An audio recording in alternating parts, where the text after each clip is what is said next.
नोएडा स्थित मारवा स्टूडियो में 3 दिवसीय 11वें ग्लोबल फेस्टिवल ऑफ जर्नलिज्म में तीसरे दिन के दूसरे सत्र में 6th Mahatma Gandhi national award for journalism and global excellence award for journalism कार्यक्रम का आयोजन किया गया। भारतीय संस्कृति के अनुसार द्वीप प्रज्वलन और गणेश वंदना के साथ कार्यक्रम की शुरुआत की गई।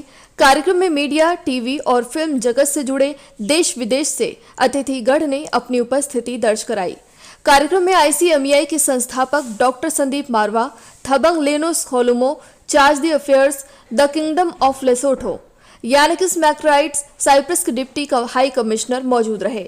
कार्यक्रम के दूसरे हॉल में थबंग लेनोस-खोलुमो, charge d' affaires, the kingdom of Lesotho, Vidisha Baliyan, miss deaf world मौजूद रहे, जिसमें Basotho culture from Lesotho film की स्क्रीनिंग की गई। कार्यक्रम में ICMEI के संस्थापक डॉक्टर संदीप मारवा द्वारा थबंग लेनोस-खोलुमो को फिल्म डॉक्यूमेंट्री के लिए अवार्ड ऑफ डिस्टिंक्शन देकर सम्मानित किया गया। कार्यक्रम Thank you very much. Let me indicate that I'm once again very happy to be amongst you in this festival. Last time I was here and I told you about Lesotho, and continuously I'm happy that Lesotho is being promoted. As I said earlier, Lesotho is a very small country inside South Africa. We have a population of only 2.4 million. We are very small compared to India. But we are very proud and very happy that India continues to promote us.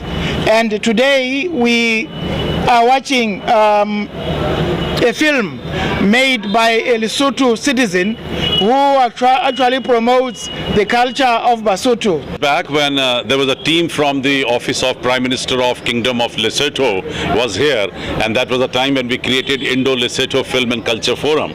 And after that, no looking back. The Embassy of Lesotho in New Delhi gave a formal shape by signing MOU with us, and since then we've been promoting our relationship between India and Lesotho. This is now maybe third, fourth or fifth time when Lesotho is participating in all our events, whether it's a film festival or a journalism festival or a fashion festival or a literature festival. Lesotho has been participating regularly with us. This time it's we have received a film from a documentary film from Lesotho, and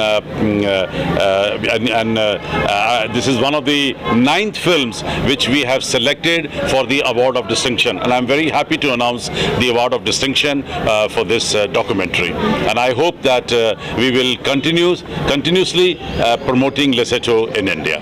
आज ये award लेते हुए जो मुझे खुशी हुई है वो बयान में नहीं कर सकता, क्योंकि 34 साल के इस तपस्या के बाद मुझे एक अवार्ड मिलता है। शायद इस अवार्ड का मैं हकदार नहीं हूँ, मैं यही कहूँगा, क्योंकि इस अवार्ड का रियल हकदार कोई है तो वो है जो मेरी खबरों को देखते हैं, जो मेरी खबरों को पढ़ते हैं और जो मेरी खबरों को सुनते हैं। अगर वो नहीं होते तो शायद मेरी पहचान नहीं बन पाती। Honor of me to be here second time, especially from the very warm welcome of whole here, from the heads up to everyone. We like to promote, we support arts and culture in general. So we are here today to congratulate people's awarded and to wish all the others to get soon an award. देखिए, ऐसा है, मैं journalism से बहुत वाकिफ़ हूँ, इसलिए कि मैं मिनिस्ट्री ऑफ डिफेंस में स्पोक्स पर्सन रहा था और भारत की सारी मीडिया को हैंडल करता था 4 साल। मैं सारी मीडिया को जानता हूँ और उनको मैं ब्रीफ करता रहा हूँ, और मैं रिपब्लिक टेक कमेंटेटर हूँ 20 साल, और मैं हर एक टीवी के ऊपर चैनल पे रोज़ कोई ना कोई बात करता हूँ।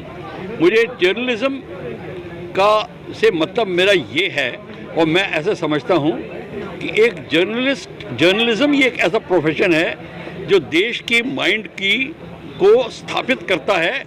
जिस वैल्यू सिस्टम पे चल रहा है जर्नलिज्म, उसको एक ठोस तरीके से आगे बढ़ाता है। अगर जर्नलिज्म ठीक से हैंडल की जाए तो देश की सोच, यूथ की सोच एक बहुत दूर दिशा तक जा सकती है। और अगर जर्नलिज्म के अंदर थोड़ी कमियां महसूस की जाएं या कमियां लाई जाएं पॉलिटिकली या किसी तरीके से, तो हमारे देश की सोच की हानि बहुत होती है। अच्छा लगा। और हम जिस वक्त के जर्नलिस्ट हैं उस वक्त दुर्भाग्य से ऐसे इंस्टीट्यूट्स नहीं हुआ करते थे। तो मैं हमेशा कहता हूं कि हम लोग जो है अव्यवस्था के बनाए हुए जर्नलिस्ट हैं। आप लोगों को बड़ा सौभाग्य है कि आप लोग व्यवस्था के बनाए हुए जर्नलिस्ट बनेंगे। तो अच्छा लग रहा है और मिस कर रहा हूं कि हमारे टाइम में भी कुछ ऐसा मारवा स्टूडियो होता जहां से हम जर्नलिज्म के गुर सीख पाते, जैसे आप लोग सीख रहे हैं। तो बहुत बड़ा सौभाग्य होता है ये भी। देखिए, सबसे पहले तो मारवा जी को बहुत बहुत मुबारकबाद कि उन्होंने इतना शानदार हर साल ये फेस्टिवल करते हैं और जिस तरीके से मीडिया की पर्सनैलिटी को बुलाकर यहाँ पर अवार्ड देते हैं, ये बहुत बड़ी बात है। जैसा कि मैं कई बार कॉलेज में जाते हैं हम लोग एज ए गेस्ट फैकल्टी, तो लगता है कि बच्चों के जहन में ये आता है कि आप इतने सालों से मीडिया में हैं, इतने साल काम कर रहे हैं, इतने प्राइम टाइम शोज़ करते हैं, तो क्या चैलेंज आता है। तो सबसे बड़ी बात यह है कि जर्नलिज्म में आपको रोज़ गड्ढा खोदना है, रोज़ पानी पीना है, आपको हर समय हर वक्त तैयार रहना है। हम तो चूँकि प्राइम टाइम एंकरिंग करते हैं तो हमारे लिए टीआरपी का सबसे बड़ा मसला होता है। जब आप टीआरपी देंगे आप चैनल में रहेंगे, आप टीआरपी नहीं देंगे तो आपके पास एंकर के बदलने का बहुत सारे ऑप्शन आज की तारीख में हो गए हैं। तो मेरा यही सजेशन है कि जितने भी स्टूडेंट्स हैं, जितने भी यूथ है जो जर्नलिज्म में आना चाह रहा है, वो ग्लैमर्स के चक्कर में ना रहे। उसको खुद को बहुत मेहनत करने की ज़रूरत है अपना नाम बनाने के लिए, चूँकि कंपटीशन बहुत ज़्यादा है। पिछले 20 साल से हम लोग यही कर रहे हैं। जितने भी हमारे साथी प्राइम टाइम एंकर्स हैं वो बहुत मेहनत करते हैं। कई बार हम लोग बीमार भी पड़ते हैं, लेकिन उसके बावजूद भी स्टूडियो जाते हैं, ग्राउंड में रहते हैं। परिवार को सबसे बड़े चैलेंज ये होता है कि वक्त नहीं देते, लेकिन उसके लिए हमेशा मेंटली प्रिपेयर स्टूडेंट्स को रहना पड़ेगा कि आपको अगर इस फील्ड में आना है तो ग्लैमर्स की जगह आपको बहुत ज़्यादा मेहनत करने की